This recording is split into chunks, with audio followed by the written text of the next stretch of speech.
I think that it does point to the need to build alliances with other groups to sort of expand the definition of feminism, so that it doesn't become sort of defined around one singular notion of equality for women, that it's not sort of more expansive and looking at the ways in which various forms of oppression affect different groups of women differently. I actually think we're in a moment when I think people are grappling with those intersectional notions of feminism more than perhaps in the past. So the word feminist in the United States in these years became defined really narrowly around those usually white, middle-class to upper class educated women who populated the National Women's Party, and it became tethered very much explicitly just to the ERA. This narrow vision of feminism disappointed many Latin American feminists who were invested in the Commission's success. And what disappointed them even more was Stevens's exclusion of their opposing views. Clara Gonzalez came to identify Stevenson's control over funding as key to her exclusion of Latin American voices. Stevens raised money for the commission from US donors, and she held tight control over how it was used. She used the money to pay for her own trips around the world to international conferences, where she stayed at lavish hotels. But she very rarely, if ever, offered Latin American commissioners funding to enable their attendance at these conferences, which really severely limited their influence. Stevens never doubted that she, as a veteran leader of the US suffrage movement, was the rightful leader for feminism of the Americas. And this belief was also reinforced by racial and cultural senses of superiority she had over Latin American women that she was careful to only reveal to US friends. The person who would challenge Stevens most publicly on these issues was Ofelia Dominguez Navarro, who met Stevens again in 1930, when the two were there for the Commission's first official conference in Havana. By this time, the 1929 global economic depression had contributed to a newly repressive dictatorship of Cuban President Gerardo Machado, supported by the US government. By 1930, Dominguez and most other Cubans resented their country's combined state of depression and oligarchic tyranny. At a welcome luncheon that Dominguez's feminist group hosted for the commission, Dominguez urged them to address women's social and economic rights at this time of national and international crisis. But Dominguez was disappointed to find that over the next few days, Stevens essentially dismissed these concerns, and she also ran the organization very unilaterally. Dominguez learned about this from her good friend Clara Gonzalez, who was there for the conference, and from Aida Parada, a Chilean school teacher who had just become the Chilean commissioner of the Inter-American Commission of Women. In business meetings that were limited just to the appointed delegate commissioners in Havana, Gonzalez and Parada called attention to the fact that over the past 2 years, only 11 of the promised 21 commissioners had been named, and many of those 11 were the wives, daughters, and other relatives of Latin American statesmen, and not themselves active feminist leaders. They also pointed out that this lack of funding in general made it impossible for Latin American feminists who had been appointed to participate in the DC headquarters of the commission. And to enhance their involvement, Gonzalez and Parada suggested that all national governments in the Pan-American Union contribute financially to the commission. And here's an image of that business meeting that took place, and you can see Stevens is at the head of the table. Doris Stevens rejected all of these ideas. She was angry at their attempts to embarrass her by pointing out how few commissioners had been named, and she also urged them to never publicly criticize the commission, explicitly calling for loyalty. She instructed them, quote, "Remember each time you are speaking that you are pleased to be here, that you are honored to have been appointed. Do not tell the world how slowly 21 countries moved. Please do not emphasize our faults. In other words, say that it is perfectly wonderful. It is." The conference proceeded without a reference to the Great Depression or to political turmoil in Cuba. Stevens even praised Machado, who had sponsored the conference, as a, quote, "feminist president," which infuriated many of the women there, especially Dominguez. This was a pattern. Stevens would go on to forge alliances with several dictators in the region who gave lip service to the Equal Rights Treaty. She justified these relationships because she said that equal rights for women was a pure issue that was separate from politics. But for Dominguez, Gonzalez, and Parada, who all became really good friends during this conference, feminismo was never separate from politics. And this is from a Havana newspaper that captured the three of them spending time together outside of the conference halls. These women all believed that anti-imperialism, economic equity, and social justice had to be central goals of feminism. Dominguez made these views explicit in a newspaper interview she gave to the Havana newspaper entitled "The Latin Americans Enjoyed the Role of Extras in the Recent Conference of Women." In this article, Dominguez explained that Stevens had excluded Latin American women from the conference proceedings and from the commission itself. While Dominguez praised Stevens' tenacity as a leader, she explained that, quote, "Whenever an idea that is contrary to Stevenson's convictions is presented, the spirit of her race speaks through her mouth, and her gentle phrase and ample smile are substituted with imperious action and arbitrary imposition of her own agenda. No organization run on such unequal dynamics could ever represent the true, quote, equal rights of Latin American women," Dominguez argued. She further explained, quote, "Working under the direction of women from North America demonstrates once again our condition of being a subject people to the empire of strength, to treaties enforced upon us." Dominguez's interview ended with a call for Latin American women to create their own movement.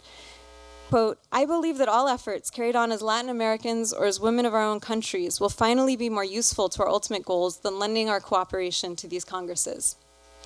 Soon after this interview, Dominguez actually split from her liberal feminist group in Cuba and founded a new one that was distinguished by its collaboration with working women. It's called the Unión Laborista de Mujeres. This group deemed poverty, gender exploitation, and North American capitalist imperialism as the sources of women's oppression. And their letterhead here reads, "Before international law, we will fight for peace and for the social rights of working women. Before domestic law, for the civil equality and the right of suffrage without any restrictions or limitations." The goals of Dominguez's group would change over the following years as the Machado Dictatorship unleashed a new period of protracted repression. Machado replaced civilian political administrators, governors, and mayors with military supervisors, and increasingly relied on the secret police to stamp out the mounting opposition. Feminists like Dominguez formed a key part of the resistance, and she and other members of this group were actually jailed for rebellion against the government. During this time, Dominguez reached out to the Uruguayan feminist Paulina Luisi for support. Luisi was a bit older. She was recognized throughout the hemisphere as being a continental feminist leader, and the correspondence they started in these years would last their lifetimes. Dominguez's second jail term in 1931 really radicalized her. Here's a picture of her in another period in jail in 1932. She began to tap more explicitly into Marxist ideologies. She still cared deeply about confronting inequalities against women, but now, as she wrote to Luisi, during this time of revolution, she and her group were turning away from suffrage as the goal. They began to attach themselves more closely to a Latin American class struggle over the Cuban dictatorship and over all US-dominated structures of power in the Americas. As Dominguez wrote in one letter to Luisi, quote, "We women will jolt our continent."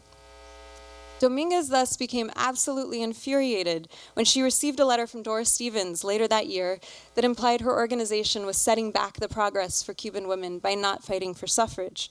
Instead of containing words of support for Dominguez, whom she knew had been in jail, Stevens' message was rather terse, and it directed Dominguez to follow the example of US suffragists.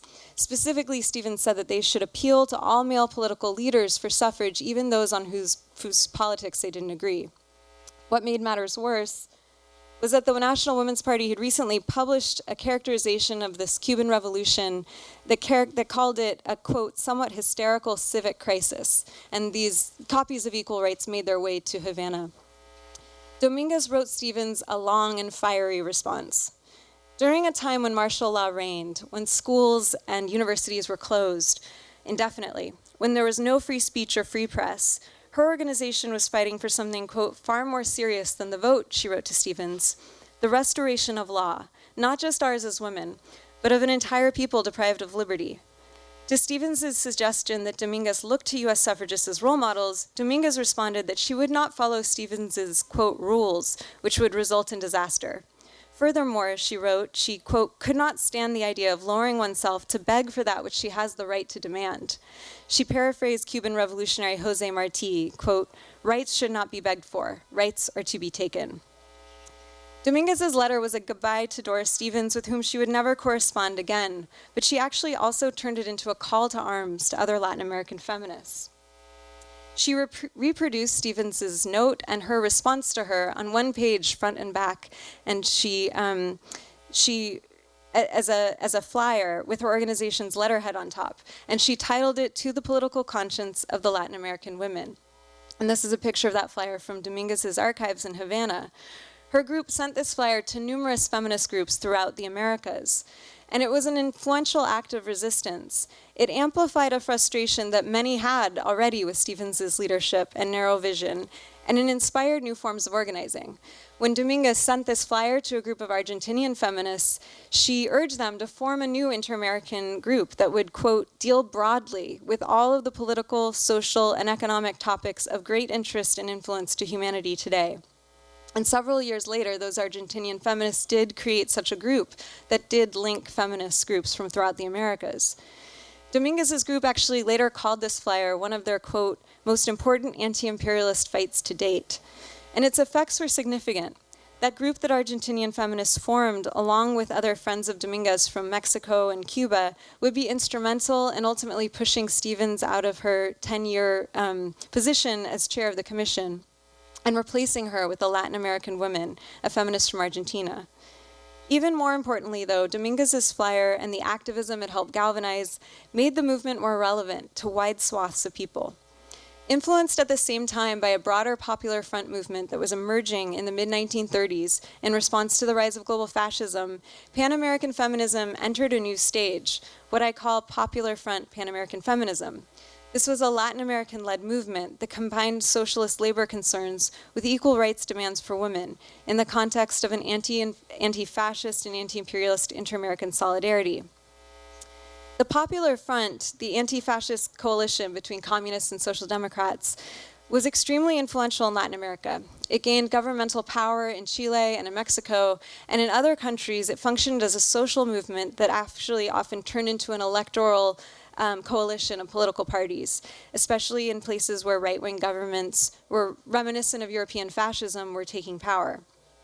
These Frente Popular groups had transnational links to each other, and they had common goals. Among them were the cause of the Republican cause in the Spanish Civil War, Puerto Rican nationalism, the nationalization of Mexican oil, and because of the power of inter-American feminism, women's rights. And this slide shows just some of the many new anti-fascist feminist groups that were flourishing throughout the Americas between 1934 and the mid-1940s. Together, these groups were expanding the meaning of the Equal Rights Treaty. They still used the Commission because they knew how instrumental and important it was, but they broadened the meaning of the Equal Rights Treaty to also mean equal pay for equal work and also maternity legislation, which they actually called a social right and a human right.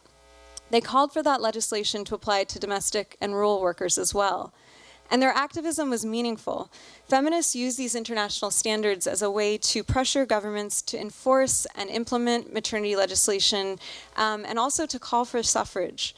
They also used this treaty to effectively block proposed legislation in their countries that they deemed fascist, such as a proposed law in Chile that would have reduced women's minimum wages to 20% that of men's, and a proposed law in Argentina that would have reduced the status of married women to that of minors. I want to highlight also the symbol here of one of these groups. It was the Chilean feminist group founded in 1934, the Movimiento pro la Emancipación de la Mujer Chilena, or MEMCH. It's a woman holding a child while also fighting for her autonomy. I think this is emblematic more broadly of popular front Pan-American feminism. This was a brand of feminismo that valued what we call today reproductive labor, the work that's necessary for the reproduction of human life, including not only having and raising children, but more broadly making sure that communities are fed and cared for. An emphasis on human interdependence was really at the heart of this movement.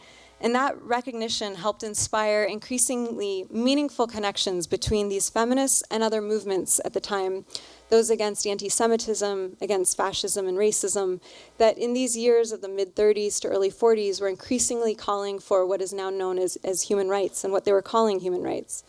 In fact, the words that we today associate with international human rights, quote, rights for all regardless of sex, race, class, or religion, were being articulated and demanded by these Popular Front Pan-American feminists in the 1930s and 40s. Their influences were evident when it was this group of Latin American feminists, including Bertolet's pictured here from Brazil, as well as Amalia Castillo de Ledon from Mexico and Minerva Bernardino from the Dominican Republic, who were the ones responsible for pushing women's and human rights into the United Nations Charter. In order to accomplish these goals, they were working actively and collaborating with numerous religious and racial justice groups that were also at this conference pushing for human rights. So they were working with the NAACP, they were working with the League of United Latin American Citizens, and they were also working with representatives from the, quote, smaller nations at that conference who are actually the most avid supporters of human rights and the inclusion of human rights in the UN Charter. In the years after this conference, feminist activism around the UN Charter and around the 1948 UN Declaration of Human Rights actually were helpful in achieving women's suffrage in many countries in Latin America. And it was in the 40s and 50s that most Latin American countries granted women's suffrage. However, the emergence of the Cold War at almost immediately at the same time also really stifled this broad Popular Front Pan-American movement, and it dramatically narrowed meanings of feminism and human rights to being understood to mean individual civil and political rights only, and not social rights. And that understanding of feminism and human rights has really continued to shape our understandings of feminist history. My book then seeks to restore the larger transnational history of feminism. It shows that this idea that women's rights are human rights did not emerge from the US or Western Europe, but from Latin American feministas, enmeshed in regional conflicts and united in collaboration as well. The 6 women at the heart of my story helped build a blueprint for a movement that captured the energies of feministas throughout the hemisphere, who gave these words broad and revolutionary meaning. Their relationships were a testing ground for the kind of politics that they themselves aspired to, one that in Clara Gonzalez's words should be, quote, attuned to the real needs of modern life, a life of relationships, of interdependence, of solidarity, of mutual aid, of social action, and of love. Thank you.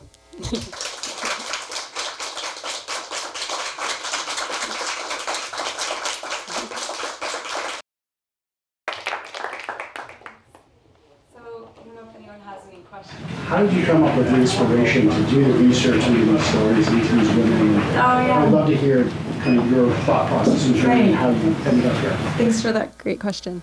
When I was in graduate school, I was casting around for projects, and I was interested in women's history broadly and in feminist movements, but it was in the archives at Stanford that I found correspondence between a US feminist pacifist, and actually she was a historian of Latin America in the early 20th century, between her and the Brazilian feminist Bertolet, who I write about. And I realized that they had this really intense friendship that was both, political and also, deeply effective. And so I realized increasingly that their friendship was part of a broader movement and network of feminists from throughout the Americas who were collaborating and who actually had organizations. And so that's how the project came to be. Thanks. Could you talk a little more about historical understandings of friendship? Because you mentioned friendship and sisterhood, and it seems like there's some sort of patronage relationships that are going on. So I'm an early modernist here. I was just wondering if you could reflect a little bit more on what friendship meant to these people and how they used it or engaged in it. Yeah, that's such a good question. Between the sort of Doris Stevens and these Latin American feminists, there was never. I think it was something of a patronage relationship. I think that there was a way in which the friendship isn't the right term to sort of describe that relationship, even when it was an affectionate one, because Doris Stevens had so much more power than these Latin American feminists did and so much of the funding. I think among the Latin American feminists, you see them using terms like compañera and correligionara, words that don't have good English translations, but point to sort of these really, I think, dynamic relationships among people who share the same beliefs and values. And so it's a really great question about, the historical meaning of friendship. I feel like I don't have a great answer about sort of situating it in a broader historical framework, but I think that language was incredibly important to these feelings of friendship, and I noticed that it was only US women who spoke Spanish who were really able to have mutual friendships with a lot of these Latin American feminists. So thanks for that question. I'm struck by how a lot of the language we have today around intersectionality, it sounds like kind of originated in some respects in some of these Latin American countries. And so I'm curious, what, for the organizers and folks at the forefront of the U.S. women's movement today, would you hope that they take from the history here going forward? I think that it does point to the need to build alliances with other groups to sort of expand the definition of feminism, so that it doesn't become sort of defined around one singular notion of equality for women, that it's not sort of more expansive and looking at the ways in which various forms of oppression affect different groups of women differently. I actually think we're in a moment when I think people are grappling with those intersectional notions of feminism more than perhaps in the past. But I also think there is a constant need to expand our understanding of feminism by looking beyond the United States and thinking about what we can learn from feminists in various parts of the world. Because I do think, like you say, I think that often, in this case, it was forms of oppression that were fueled by acknowledgement of U.S. empire throughout Latin America that contributed to a broader understanding of what gender oppression looked like and meant. And so I think that we still have a lot to learn in the United States to sort of take the broader global context into account and not to presume that we know what's right for other people in other countries as well. Could you expand a bit on the kind of topic of how much the Latin American feminists thought that socialism and feminism was coextensive? Mm-hmm. What, did they feel like it was part, as in like, was socialism part of a feminist transition, mm-hmm. or was it the whole feminist transition? Would they say that it provided the whole answer to their problems? That's a good question. There's a long tradition of socialism,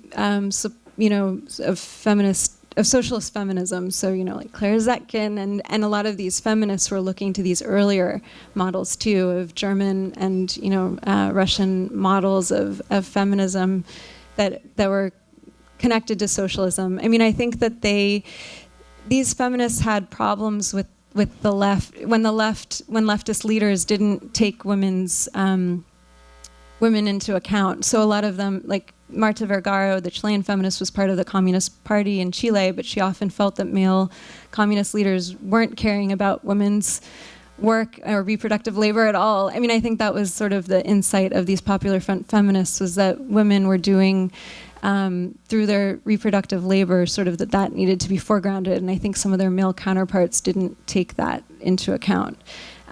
So I think that it was bringing this sort of understanding of gender into conversation with a movement that foregrounded labor issues and workers' issues.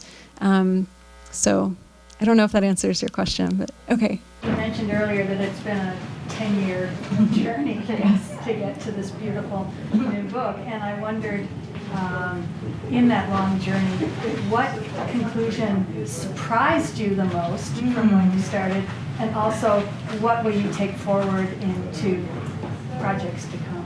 Yeah, that's a great question.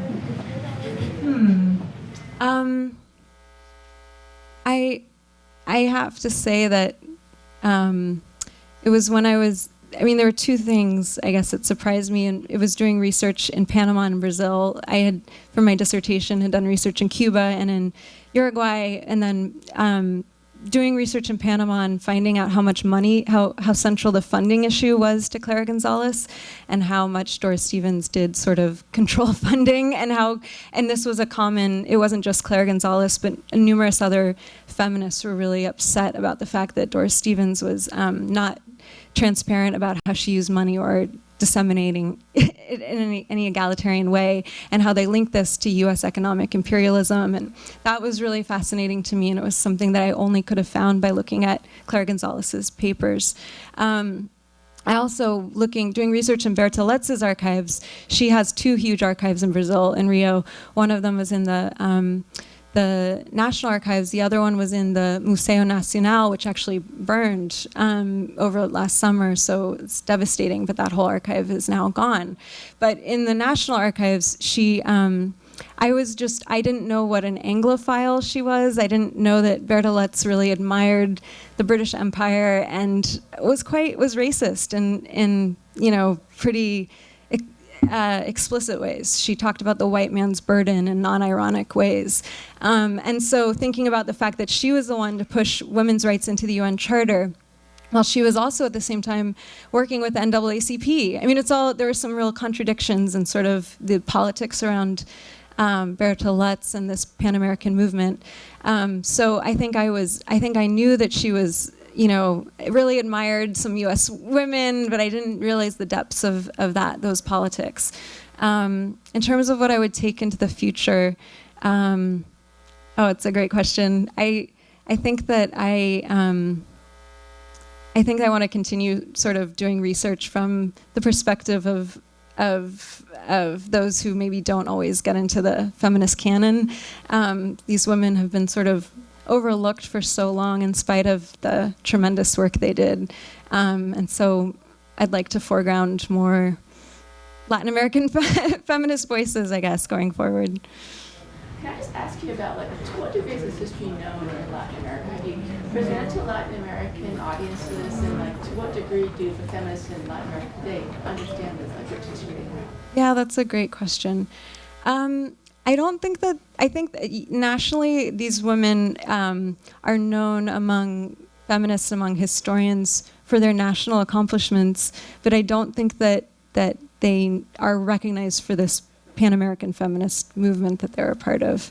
I think some bits and pieces are being, worked on and done. I mean, especially with Bertoletz's archive, it was only opened a few years ago, and it's huge and it's extensive, and it's only, I think, by looking at those archives that you can sort of glean some of this broader context. So some historians there are starting to do that work. But I do think that the transnational impact that they all had has not been acknowledged. Like feminists on the streets, in other words, don't really know about the rich history or their contribution to international feminism. I mean, I think that they know that they were attending international conferences and were important. I mean, Paulina Luisi was the first Latin American woman to be appointed to the League of Nations, and historians know that. I think though that the